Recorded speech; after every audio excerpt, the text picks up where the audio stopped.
Уште една добра вест за љубителите на кошарката во Делчево. Втора последователна победа на женскиот кошаркарски клуб Клубски во рамки на третото коло од првата македонска кошаркарска лига за жени. Во третото коло тимот на Клубски славеше во Кавадарци кај тимот на Вајс Профил со 75-38. Натпревар кој што беше решен уште во првиот дел во кој Клубски од почетокот наметна своја игра и по првите две четвртини имал предност од 26 кошеви.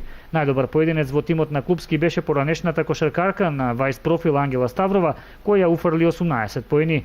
На овој надпревар уште една млада кошаркарка покажа дека во наредниот период и тоа како треба да се смета на неа, 17 годишната Ирена Ристова, која имаше скоро 14 постигнати поени, од кои 12 во второто полувреме. Исто така свој придонес во победата на Клубски над 20 Профил дадоа и Снежка Николовска со 14 поени, до Газанска, Рашова и Костадиновска со по 8 и најмладата во Делчевскиот тим 13 годишната Матеја Златкова, која уфрли 3 поени.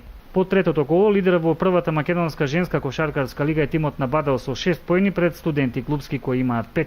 Тимот на Клубски во следното коло го пречекува кошаркарскиот клуб Лотос од Скопје. Причина повеќе делчевските љубители на кошарката викендот кој доаѓа во масовен број да ја исполнат салата при средното општинско училиште Методи Митевски Брицо.